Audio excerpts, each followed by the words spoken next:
আসসালামু আলাইকুম আহমতুল্লাহ বারকাতু। ভাই আমি বর্ধমান থেকে কাটোয়া বর্ধমান থেকে চলে এসেছি। আমি এদিকে সোনারপুর এবং কালিকাপুর থানা হচ্ছে কুমারপুর থানা বারাইপুরের পাশে। আমি বহুত দিন থেকে বহুত পরিশ্রম করে চলে এসেছি আপনাদের উপস্থিত কলকাতা ছাড়িয়ে বহুত কষ্ট করে। এবং সোনারপুরের রাস্তায় এত ট্রেনের ভিড়, এত জাম ভাই আমার জামাটা পর্যন্ত ছিঁড়ে গেছে। হ্যাঁ, তা দেখলেও দেখতে পারেন।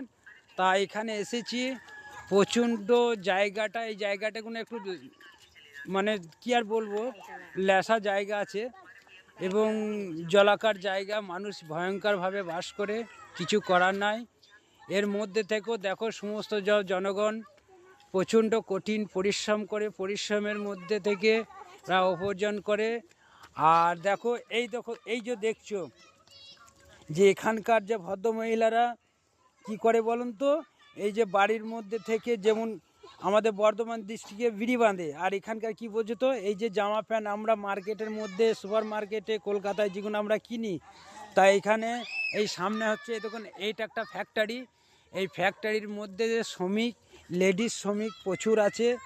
তারা কাজ করে দিনের মধ্যে থেকে ঘরের মধ্যে বসে, এই উপরের মধ্যে বসে, একটু রৌদ্র আছে বলে তার মধ্যে থেকে দেখেন এই বাইরে এখানে বসে, হ্যাঁ, ভদ্রমহিলারা কাজ করছে। তা মোটামুটি ধরুন আপনারা এই 1000 পিস করলে পরে কত টাকা পান? 1000 পিস হয় না দাদা, তাহলে এই সারাদিনে এই 200-300 টাকা হয়। না 200-300 হয় না, 1000 পিসে 150 টাকার মতো হয়। আচ্ছা, 150 টাকার মতো। দেখো কত জামা প্যান্টকে এনারা, যে মিস্ত্রি যারা টেলারওয়ালা আছে, ফিনিশিং করে দিচ্ছে। আর এনারা কি করছে বলেন তো, যে সুতোগুলো এত সুন্দর, কাপড়গুনার এত সুন্দর ফিনিশিং দিচ্ছে, মানে বলে বোঝাইতে পারবো না। সুতোগুনা কেটে কোনো সুন্দর ফিনিশিং করছে, দিয়ে তারপরে এইগুলো আবার আয়রন হয়ে চলে যাবে মার্কেটে, সুপার মার্কেটে, প্যান্টুর মতো সমস্ত সব জায়গায় আপনারা চলে যাবেন।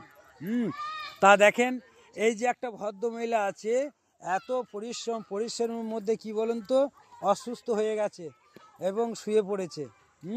এক ভদ্রমহিলা দেখেন পাশে মাথায় হাত বুলাচ্ছে, আহারে, মানে শীতের সময় মানে মাথায় জল দিচ্ছে এবং পানি দিচ্ছে। তা কি বলছে, জ্বরটা বলছে মাথাতে জ্বর এসছে আর মাথা গরম হয়েছে, বলছে চুলে জ্বর। তা চুলে জ্বর এসছে। যাক ভাই, আমি এখানে এসে গেছি, এরা ভদ্রমহিলারা খুব ভালো। এর মধ্যে থেকে আমি যে কলকাতার মধ্যে, হ্যাঁ বলুন আপনি।